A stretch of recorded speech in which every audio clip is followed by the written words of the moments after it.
À l'issue du forum des associations de Saint-Paul-les-Dax, s'était tenue la première assemblée générale des associations saint-pauloises.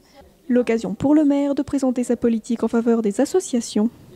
C'est notre état d'esprit, vous le savez, faire participer un maximum les habitants à la gouvernance de cette cité. Nos associations sont les forces vives qui animent au quotidien et toute l'année cette ville qui s'implique, qui sont forces d'encadrement, de formation, de citoyenneté, bien évidemment d'entretien du physique et aussi de l'esprit. Voilà, ce sont elles nos forces vives. Il était indispensable de pouvoir les associer à la création de ces deux outils et puis demain à leur vie au quotidien. En effet, lors de cette assemblée, de nouvelles structures concernant les associations avaient été présentées. La première concernant la création d'un conseil des associations. Le conseil local des associations, ce sera une commission extra-municipale, c'est-à-dire une commission adossée aux commissions municipales, dans laquelle participeront des représentants de tous les collèges des associations et qui, avec des élus, qui là seront plutôt en minorité, essaieront de réfléchir ensemble à effectivement l'évolution des associations saint-pauloises, leurs besoins, les moyens qui peuvent leur être attribués, les événements communs qu'elles peuvent organiser.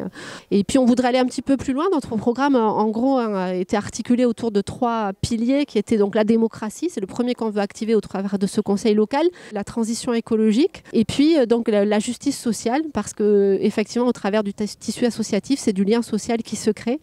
Donc voilà, comment lutter contre l'exclusion, contre les difficultés sociales au travers de ce large tissu associatif.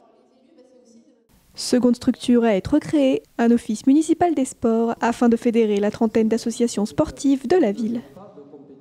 Alors l'Office municipal des sports, c'est une association loi 1901, donc c'est totalement indépendant du pouvoir politique. Et c'est une volonté du conseil municipal de mettre en place l'OMS, où il y a des élus mais qui sont minoritaires en nombre dans un conseil d'administration. C'est le mouvement sportif qui est majoritaire, ceux qui sont experts localement du sport. C'est une forme de mutualisation, une meilleure connaissance entre associations. Chacun est un petit peu dans son bocal, si je peux dire, parce qu'il y a beaucoup d'activités, il y a beaucoup d'exigences. Et l'OMS, c'est d'être le lien entre tous pour avoir des projets communs et partagés. Bien que chaque association soit libre de rejoindre ou non l'une de ces structures, la municipalité se réjouit du nombre de réponses positives qu'ont suscité ces deux nouveaux outils. Nous avons été agréablement surpris par le niveau de participation, les retours qu'il y a eu en nombre. Mais je crois qu'il n'y a pas de secret. Si ce sont des outils qui les intéressent, qui les aident à mieux fonctionner au quotidien, alors bien évidemment, ils répondent présent.